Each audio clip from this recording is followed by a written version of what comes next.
Hello and welcome to another video. Today I have the iPhone 15 Pro Max on the left and iPhone 14 Pro Max on the right, and we're going to be comparing the differences between the two devices, and we're also going to be talking about the durability of the new iPhone 15 Pro Max back glass and also the cost of repair of the back glass. So without any further delays, let's just get right into it. So before that, we are going to talk about the case. On the iPhone 14 Pro Max, I have the navy blue or the deep purple leather case from Apple themselves, which is quite easy to take out.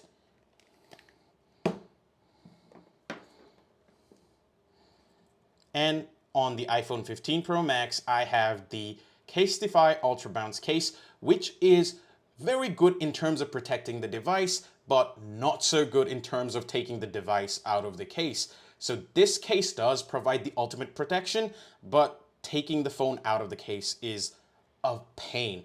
And I did try before recording this video as well, and I struggled a lot. So I think I'm going to struggle more taking the case out in front of the camera. I might need to take the case outside of the camera, but let's see.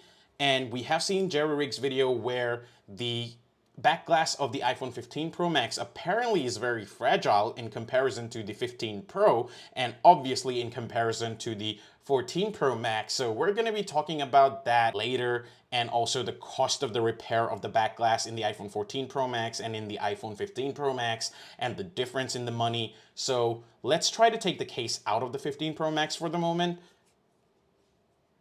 And as I said, it is not easy. And because you have to apply pressure on the back glass to take the phone out, I just hope that it doesn't break or shatter. Okay, everything seems intact.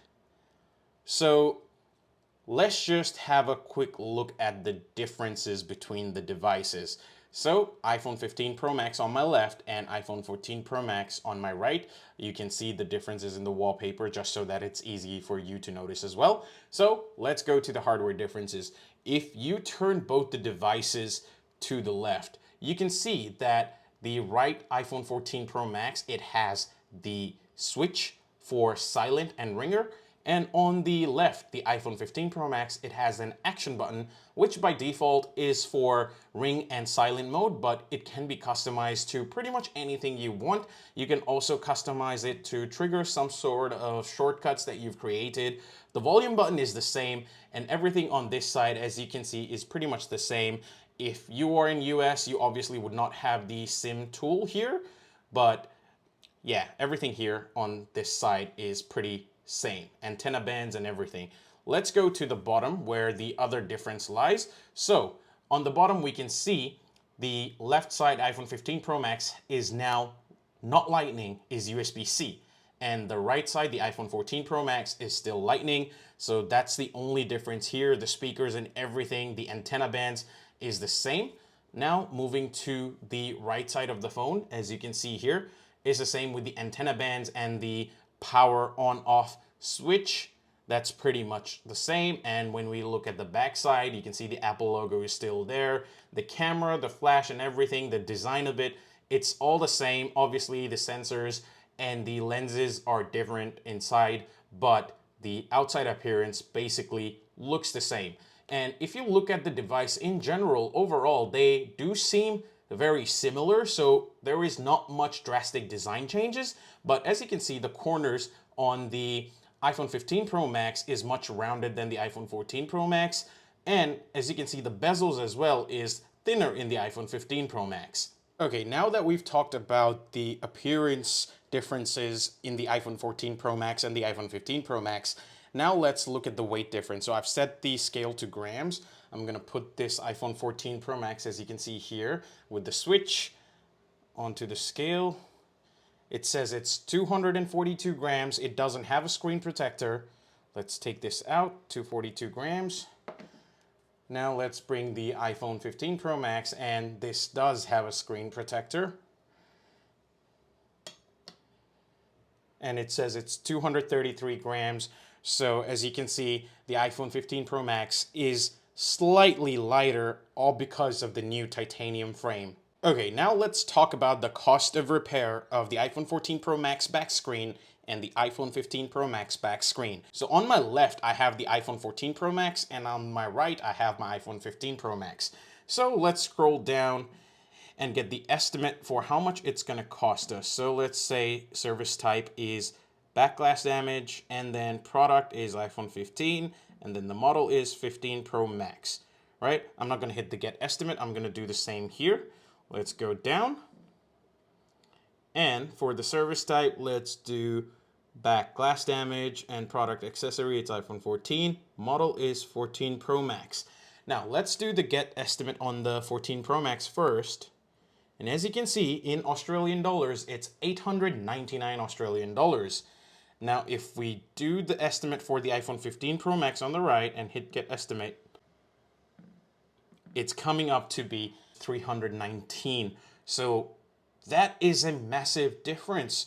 So iPhone 15 Pro Max, the back glass, if you damage it, it's cheaper to repair in comparison to the 14 Pro Max. Now, I'm not saying that the $319 is cheaper. What I'm saying is in comparison to the 14 Pro Max, that's a saving of 580 Australian dollars right there.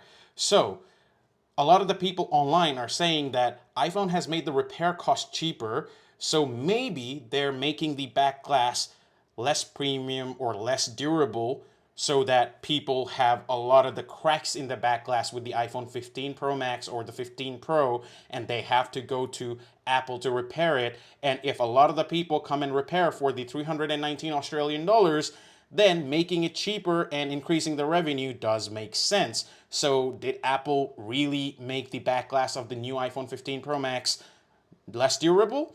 We cannot be too sure, and I don't want to damage my own device in order to find that out, but I did feel that the back is somewhat hollow compared to the 14 Pro Max. So I was knocking the back of my iPhone 15 Pro Max, and I did the same on the back of my iPhone 14 Pro Max. And what I realized is that when I knock, the feeling in the iPhone 15 Pro Max is slightly hollower than the iPhone 14 Pro Max. I don't know if the sound is going to be picked up by the microphone, but let me try it here. So this is the iPhone 14 Pro Max, as you can see here. The switch is right there, lightning port. So when I knock here, that sounds a bit more durable, as if there is no hollow space. Now, if I do the same thing in the 15 Pro Max,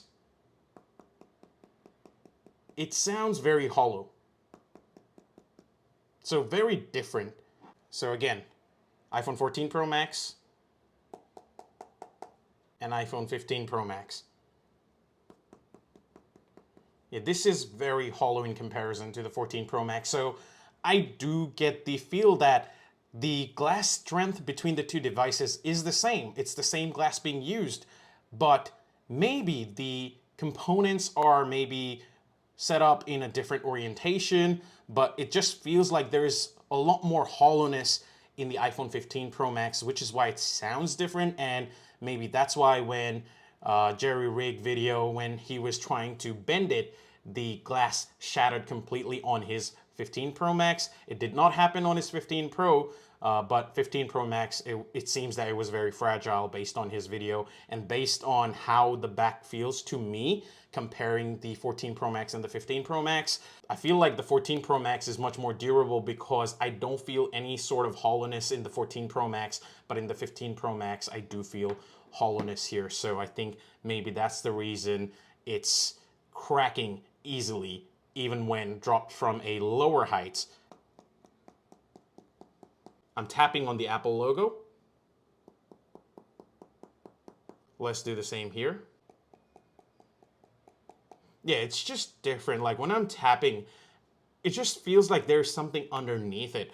But with the iPhone 15 Pro Max, it just feels like there is some sort of gap or something that is causing it to sound different and probably could be making the back glass slightly less durable. But we don't know that for sure, and I do not want to risk damaging my personal device in order to find out. What I can recommend is try getting a case that is gonna be much more protective of your iPhone, and you will not have to damage your device.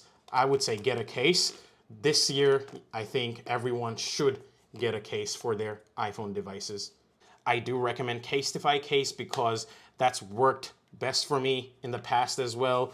In the past, I did not rely mostly on cases, but this year I am not gonna be walking around caseless no matter what. I just took the case out for this video. After this video, I am not even gonna take it out. So do use a case is what I'm gonna say. And now the case has been applied, let's just wait and see the weight difference. So the iPhone 14 Pro Max without the case and without the screen protector was 242 grams. iPhone 15 Pro Max with the screen protector and without the case was 233 grams. So let's bring the weighing scale. So this is the iPhone 15 Pro Max. Do note that it was 233 grams with just the screen protector and no case. With the case, let's see. It's 312 grams. Now let's try the iPhone 14 Pro Max with just the Apple case and no screen protector. Apple's case is lighter, so let's see. It's 273 grams with no screen protector and just the Apple's own leather case on the 14 Pro Max. So although the aluminum has made the iPhone 15 Pro Max lighter because of my case choice, it is far bulkier than my 14 Pro Max was, but that's just in the name of ensuring that my back glass does not shatter and I don't have to pay the 319 Australian dollars. Yes, you could get Apple Care and avoid paying that. And although I do have insurances from my credit card that offers free replacement and free repairs of the phone and the damages on the phone, but I don't want to do that and I don't want to be a day without the phone because phones are necessary. So I'll leave the video here. Thank you for watching this video. Do get a case if you have the new iPhone 15. I'll see you in the next one. Till then, peace.